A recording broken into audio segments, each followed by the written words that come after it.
No, I did not confront him about this. He just found out here. I'm sure if he saw this, he found out. Never talked to him about it. I think the screenshots are enough. And if he still lies about it, oh my God, ginaslight na nga ako.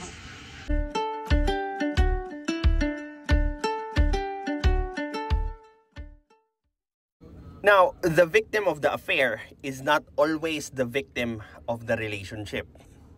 Now, most of us have a very little to none understanding of what an affair is. Hindi lang siya basta-basta sumibol out of nowhere without any reason at all, and then it just happened. Ngayon, ang isa sa pinakamaling ginagawa ng couple or ng individual when infidelity happens is that they ask every question. The who, the what, the where, the when, the how. Ultimo, pati yung pagkain ng mga genitals nila, tinatanong nila. But they never ask the single most important question para maayos nyo yung relasyon nyo.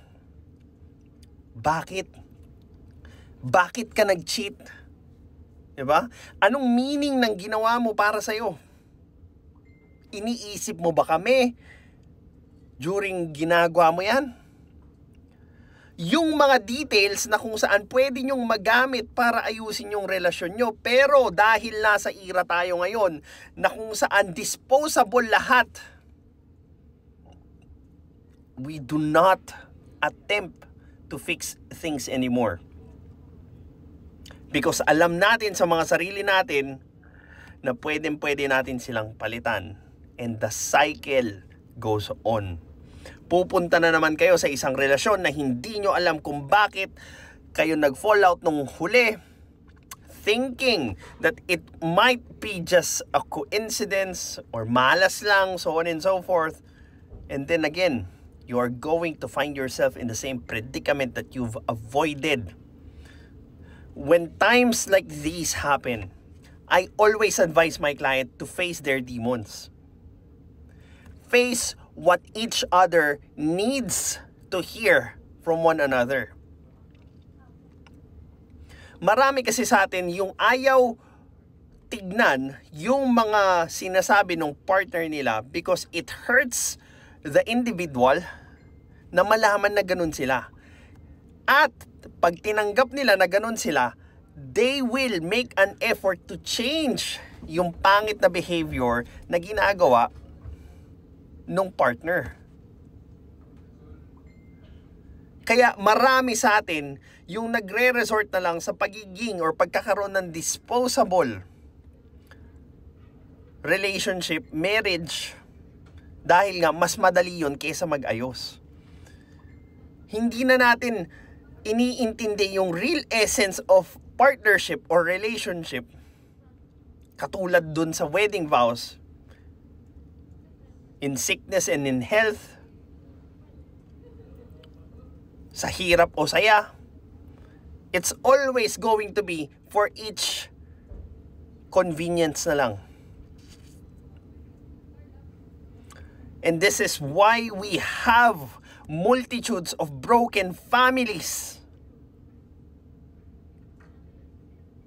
Kasi nga, ayaw na nating ayusin yung mga bagay-bagay. We always go to our ego, saying na wala akong contribution dito. Wala akong ambag dito sa problemang to. Hindi ako yung dapat magbago. Hindi ako yung dapat mag-ayos nito.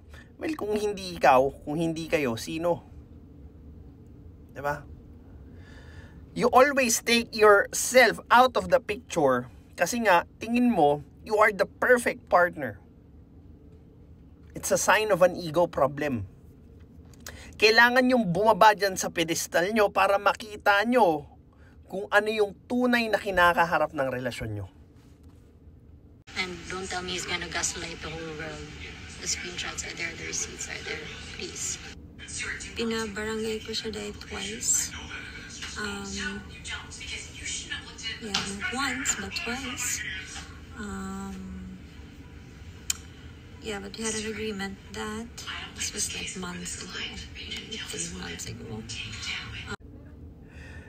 The very first person that should be able to talk about this problem yung magpartner. Hindi yung barangay, hindi yung mga parents nyo, hindi yung mga kaibigan nyo, kundi dapat kayong dalawa.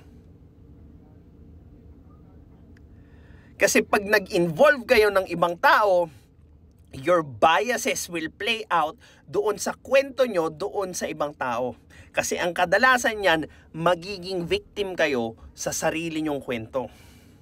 And therefore, imbis na magkaroon ng solusyon yung problema nyo, kakampi lang sa inyo yung mga pinagkwentuhan nyo, and you are just going to inflate your ego instead of fixing things. But we had an agreement that he won't come back until I move into my new place. Total, I'm gonna be gone forever. So, just leave me until my place is done. And there. He was sent an invite, okay? He chose not to go. He was playing frisbee or golf somewhere. Yeah, so important, right? Yeah. So there, he was sent an invite, and just two of his family went, his sister, and Look who's affected sa pag-aaway ng parents.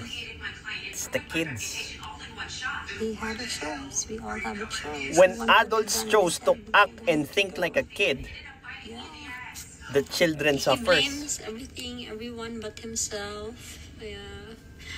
He was able to convince his friends and people that it's my postpartum. And there's also one, he's convinced that an ex-girlfriend made him kulam.